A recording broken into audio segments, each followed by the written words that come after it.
Well, I hate to be the bearer of bad news, but it is official. Manglobe has officially went bankrupt.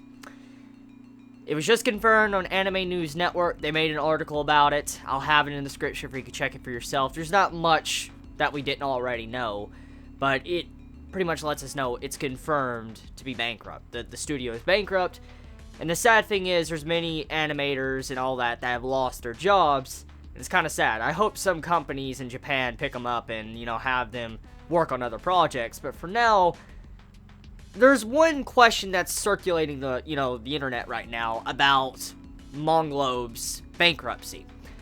They were working on a movie called Genocidal Oregon, and it was going to be coming out in November. And with the bankruptcy of Manglobe, we're all left to wonder what is going to happen to that said project, because it was in the fall 2015 anime season. Like, if you look at the fall anime season chart, you'll see the movie there.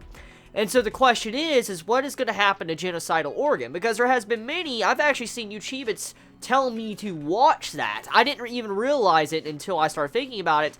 Many of YouTubers have told me to watch this series when it gets translated and do a review on it. And finding out now that Manglobe is responsible for this movie, and now they're bankrupt, and it was set to air in, this year in November or whatever, what's going to happen to this said movie? Is it already done to where it can be passed over to another company, or is it gone for good? There's many questions right now, but that is one of the main key points that we need to wonder now. So, what's going to happen to the animators that worked on this movie? Let's say the animators worked on this movie. Did they already get paid for it? Or are they going to get paid for it? I mean, there's many questions with that, too, that we have to wonder with them working on this project, and it's not even out yet. But even then, this also begs to question what is going to happen to these other projects that, this company has worked on, like Gangsta, The World God Only Knows. There's many series they've made, and sadly enough, not many of them have sold well. They've been flops to the Japanese audience. And so the question is what was really the issue here with Manglobe? Why did they go bankrupt? That's something I want to talk about. For one thing, it comes down to BD DVD sales. Of course, that's one of the main things. I mean, it comes to merchandise and stuff like that. But I think there's more to it than that when it comes to Manglobe's anime and why it didn't really sell well. Manglobe was a company that didn't really focus highly on fan service to sell BDs and DVDs. Let's look at their track record of stuff they have. Majority of the series they have made didn't really rely on fan service, harems, ecchi fan service series, not firing shots or anything, but like Monster Girl, Monster Musume, how it was a fan service harem, and how that's selling like hotcakes. That's what the Japanese audience loves. They eat that shit up. And Manglobe didn't do that. They didn't focus on those type of series. So was that really the main issue of why Manglobe kind of went bankrupt? They didn't do what was in the now. For instance, what the Japanese audience wants. Fan service. Was that really one of the main reasons why it didn't sell well? Because if you look at their sales on a lot of their series, there were flops. They didn't do well. There's nothing we can do now because their company's gone.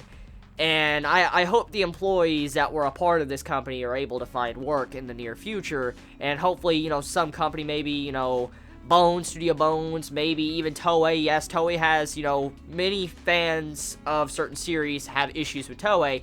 But let's just face it, these people work hard on their jobs and they need an income. And so I hope that some form of anime studio picks them up, because this is some pretty bad news. So tell me your thoughts. What do you think is the issue when Manglobe going bankrupt? Do you think it's because they didn't decide to cater to, the standard norm of fan service like some companies do, and they decide to just do their own thing like stuff that normally Japanese don't watch? Like Gangsta, say what you will about its animation or anything about it, it was different. It was a little bit different than the normal stuff we see nowadays in anime. It wasn't set in Japan. It didn't have a little high school boy surrounded by girls. We didn't have boobs all over the place that was just shoved into his face he didn't try to do nothing with. Manglobe didn't really cater to the audience when it came to some of the things they made. So I wonder if that's one of the main reasons. But let me know your thoughts in the comments below. You all have a wonderful day or night wherever you live. Please be safe. Chibi out.